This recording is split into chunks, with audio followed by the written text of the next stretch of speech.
So we are now on episode 22 of the final season of The Walking Dead. It makes me quite nervous to think we've only got 2 episodes left now after this episode, but still very exciting. This episode is titled Fate, and if you haven't seen it and you don't want to get spoiled for you, do not listen to this review because this review is going to contain full spoilers for the episode.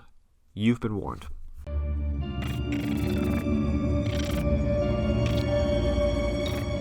So this episode right here is one of the prime examples to go to show that I wish they didn't announce the spin-offs before the series ended, because having known that Negan's getting a spin-off next year, I knew Negan was safe in this episode.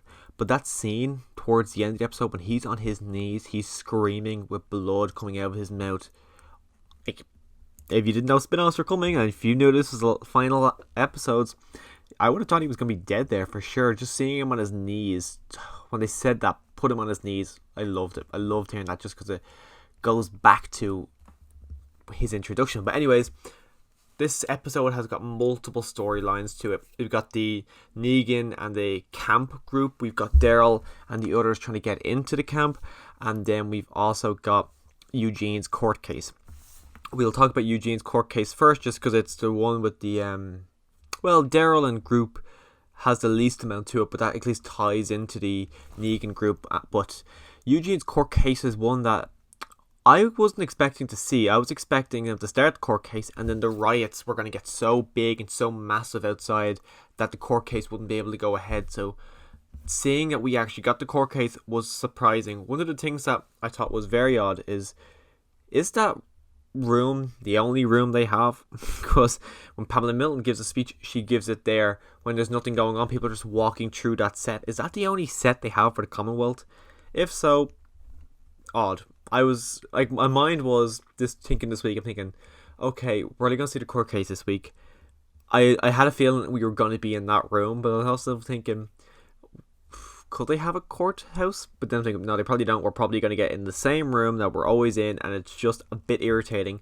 The Commonwealth is supposedly massive, but all we ever get to see is this one room in the Commonwealth. We get to see a few streets, but for the most part, this is the room we get to see in the Commonwealth. So it's really hard to get a grasp at how big this community actually is when you only see this room. At least when you go to Alexandria, you see multiple buildings. Hilltop, you always see barns and house, but at least you can tell Hilltop isn't that big. You know Hilltop's not that big. But then when you're told this is a massive community and all you see is just one building, it's very hard to understand how big the Commonwealth, I almost said CRM, how big the Commonwealth actually is. But we do get the court scene. You can tell very quickly that Eugene has lost his case immediately. This is a very much one-sided court case. We knew that going into it, but you can tell that, okay, this is just all for show. Pamela Milton gives a speech about how she didn't even get to say goodbye to her son. She's sobbing. How then Yumiko questions her on the CD saying, oh, is it real? Or is this all fake, as in the lottery? And she goes, oh, someone altered my voice, or my son's voice, and it was a bit ridiculous. You can tell the people who were sitting down were just buying it because you can tell that they're all in Pamela's inner circle, but then the people standing around, you can hear them all getting riled up, and you can hear someone shouting, free Eugene, just some random person. So you could tell that the people of the Commonwealth are very annoyed and they really want Eugene freed. But then you've got the soldiers and you got the higher ups in the Commonwealth who want to see Eugene go down. So they're going to be the ones that are going to be listened to a lot more than the standard people of the community. But Eugene gives a really good speech that for me kind of sealed his fate. When I heard him give this speech, I thought, okay, I'm expecting this guy to die now. He first off says he should have died over a decade ago, but his friends helped him. They helped him become the man who he is. He went down this bad path for a while, of course, talking about Negan and the Saviors and how he thought it was fine. But then he realised that he may not be the one swinging the bat, but he very much has the blood on his hands just as much as everyone else does in this place. And then he changed, and he was giving a speech about how courage, all you need is one person to stand up and be couraged. And then right after the speech, they declare Eugene's guilty of murder, and off he goes. But before the whole thing goes down, Yumiko goes to Mercer asking him for her help. Yes, asking him to help her. and he rejects her. I'm assuming the speech Eugene gave was... I'm assuming that was the speech that turned him around, or maybe it was Yumiko, and he just didn't want to do it publicly in the court case just yet.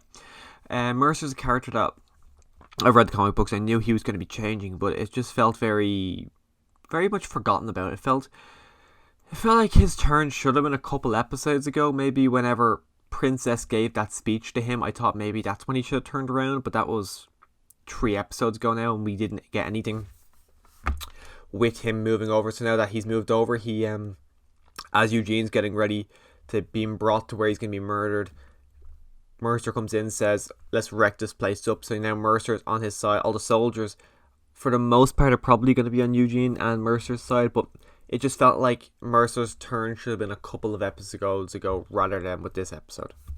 I also almost completely forgot about Aaron and his group. That kind of goes to show how forgettable this whole storyline is.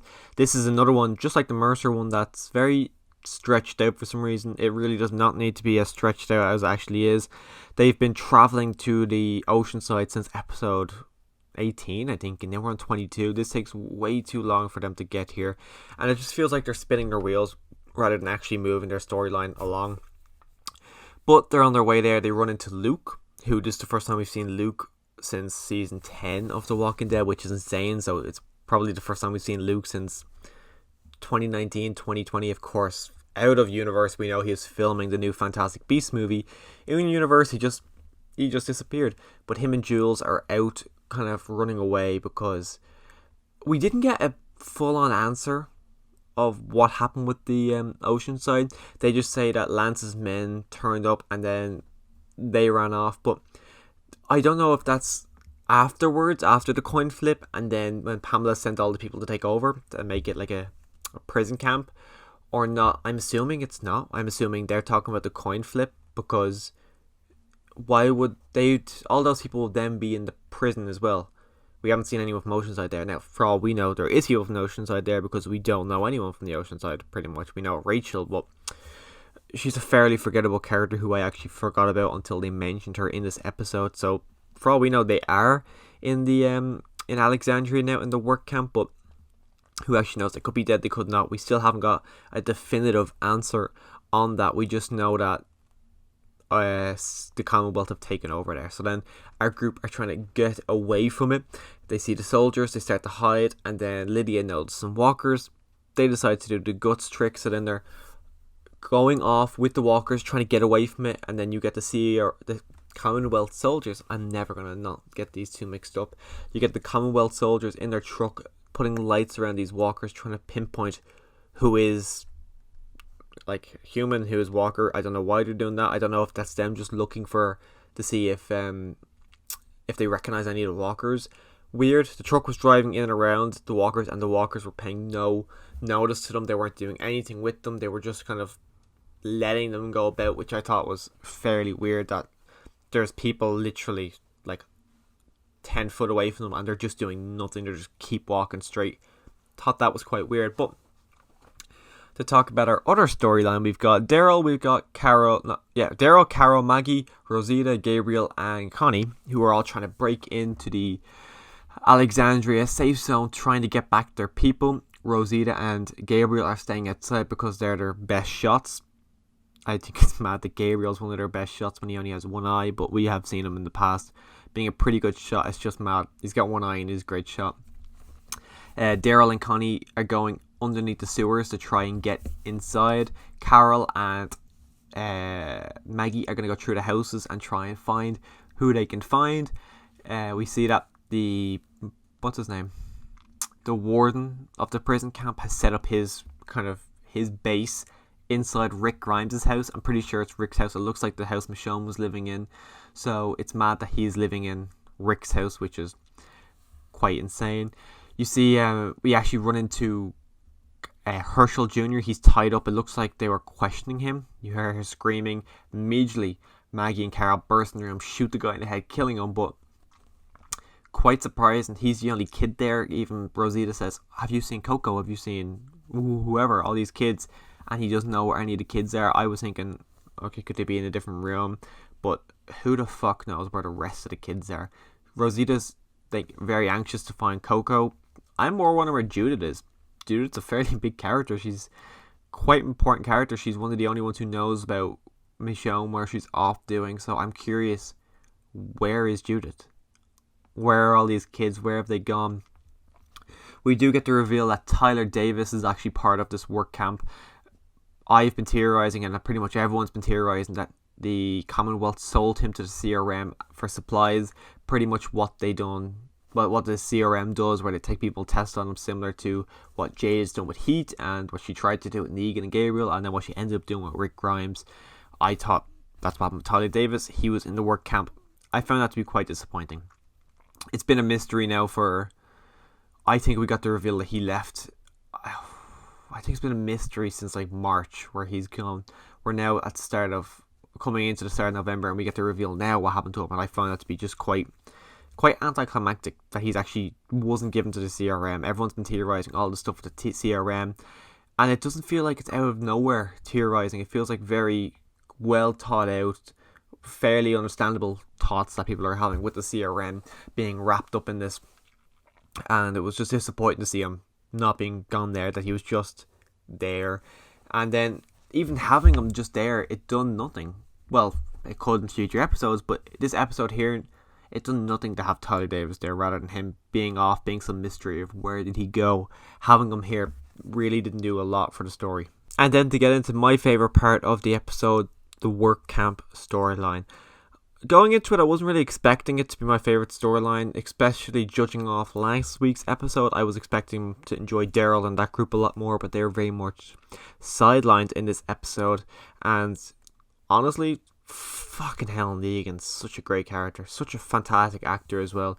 Just the story he goes through in this episode, where at first they're just doing their work, and then Negan sees that his wife is struggling. He's struggling. He sees his wife is struggling. He goes, she's pregnant. So he goes up to a soldier and asks the soldier, hey, would you mind, like, if I do her work, I'll do double shifts, just leave her alone. And he says, Commonwealth doesn't make deals. Negan says, I'm not asking Commonwealth to make deals, I'm asking you to make a deal. And then another soldier comes up, and then they start beating Negan to the ground. They pull his wife away. Didn't really know what was going to happen to his wife. I was thinking that was him and her going to get locked away in like separate cells, just for like time away to think about what happened there. But no, that doesn't happen, and Negan gets taken to the warden. First up, you see him talking to Ezekiel, and Tyler Davis comes in for lunch, and then they drag him away to the warden. And Negan, when he's talking to the warden, feels like a Negan that we haven't seen in a long time. He reminds me of season 7, season 8 Negan. He's got the cockiness, he's got the smile, he's got the my balls are better than your balls type attitude that he had when he was talking to Rick. But it was interesting because Negan's got no power here. Negan is a prisoner, and this is the warden you're talking to. And Negan's not bowing down. He is holding his ground with this warden, and it was really, really good. The warden was asking him for information on who is running this rebellion, who is organizing all of this. Nothing comes of it, and Negan says, I don't know anything about any of this. And the warden goes, well, if you do, come back to me. And then we see him going talking to Annie, and he even says to Annie, God, I don't like this guy, but bloody hell, that's exactly what I used to be like. And then she goes, oh well, makes sense why no one likes you. And it's funny just to see all this, because that is what Negan was like, but Negan was worse. Well, at least that Negan let them still have a part of a life to live. This guy is taking it all away, but really, really great to see Negan in a situation that he had put people in season 7 and 8. Just really interesting to see the comparison to seeing what Negan is like now, even saying that guy's an asshole to his wife. Just seeing the similarities between how Negan got introduced to what Negan was like here.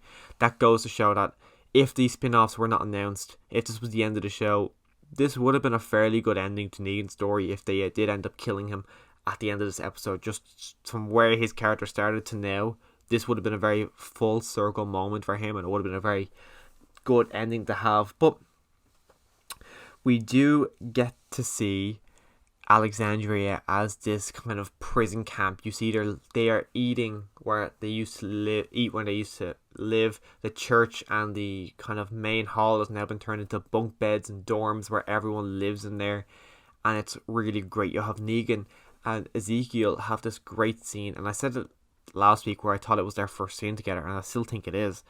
But Negan's talking to Ezekiel, and Ezekiel's like, "We're not friends. Why would you think we're friends? You took everything from me." And then Negan has no idea what he's talking about. Ezekiel says, Benjamin, you killed him. He was Henry's son. You took my family from me. I kind of thought Shiva was going to get brought up.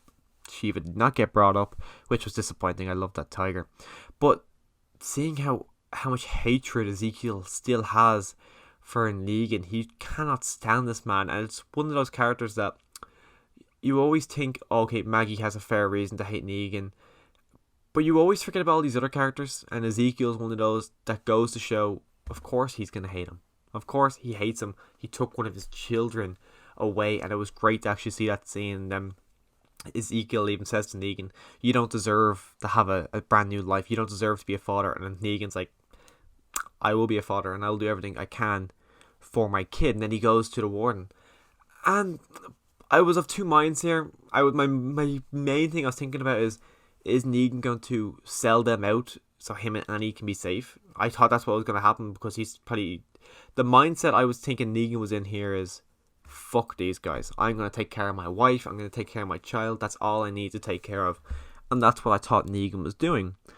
So then when everyone's in bed and they burst in, they take Ezekiel by the arms, I was thinking, oh shit, are they going to use Ezekiel here as a symbol to kill them all, or use Ezekiel as a symbol so they don't have to kill everyone? They can use Ezekiel as a warning to what can happen if you fall outside the lines. But no, then they bring Negan out, and Negan coughing up blood, spitting up blood because he's after being beaten, and then they tell Negan to get on his knees because they're going to kill him as a pretty much a symbol to just fucking do your job and don't do anything.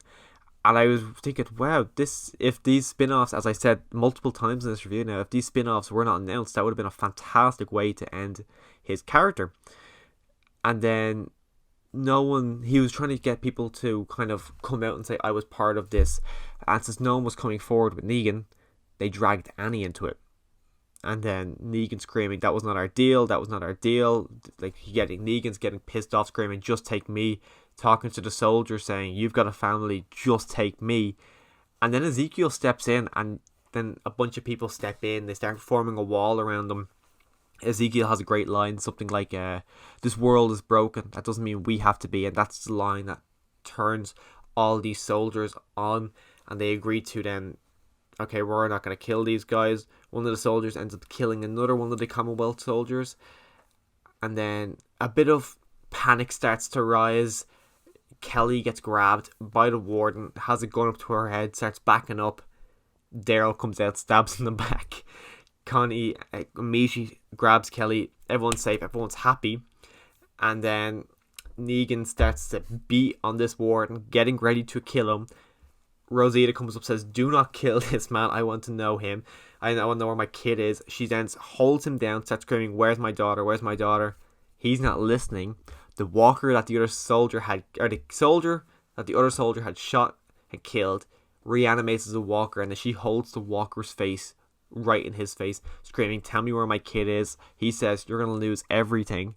And then she lets the walker eat his face. Just a badass moment from Rosita. Rosita is a character that, for the most part in season 11, hasn't had much to do.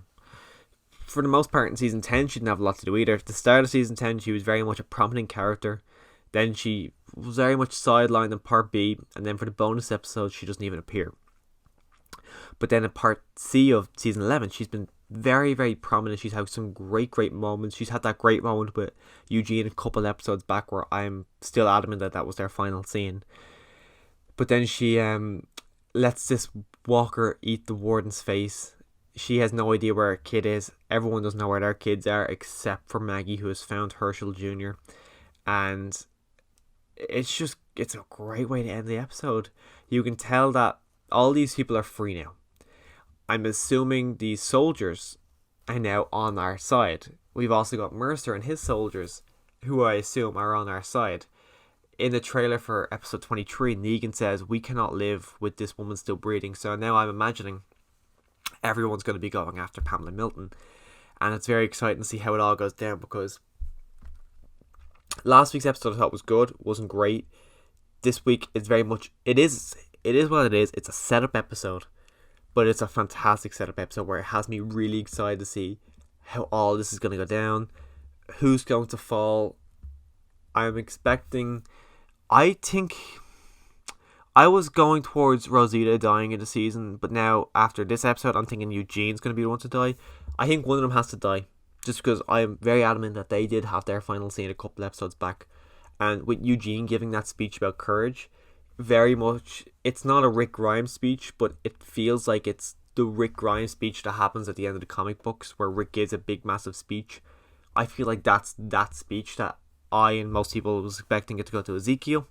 I feel like Eugene gave that speech that's going to cause a riot to break out in the Commonwealth. I feel like Eugene's the one who's going to be causing all of this uproar. So I'm expecting Eugene to die, and I'm expecting Pamela Milton to kill him. I'm expecting Pamela Milton to kill him in retaliation for not only killing her son, but for also destroying the lifestyle she had. I don't think she's going to die. I think they will put her in prison. Or will they kill her? I don't know, because they've already killed Sebastian. They've killed Lance. I feel like... See, it's the last season, so they don't have to keep anyone alive. They can kill whoever they want, but I feel like Pamela Milton will be kept alive and will be in prison for the rest of her days, similar to what their intention was for Negan. But I feel like Pamela Milton is someone that they're actually not going to let out. Negan is understandable why they let him out. They let him out because of the situation they were in with the Whisperer War. They needed extra hands. There wasn't as many people. Commonwealth of 50,000 people. I can see her being in prison for the rest of her life. She's going to be the one to kill Eugene. I'm calling that now. And it's all very exciting. But if you want to hear my thoughts on the final 2 episodes of The Walking Dead, make sure you click the subscribe button to come back and hear my future thoughts on everything Walking Dead related. Is Rick going to show up? Probably not next week, but fingers crossed in the final episode Rick Grimes will show back up. I just really want to see that character again. I really miss him. Next month he will have left the show 4 years ago, and it's just so disappointing that we haven't even seen anything with him yet. And I have all my fingers crossed that he's going to show up in this finale. But if you want to hear my thoughts on the finale, click the subscribe button again. And as always, thanks for listening.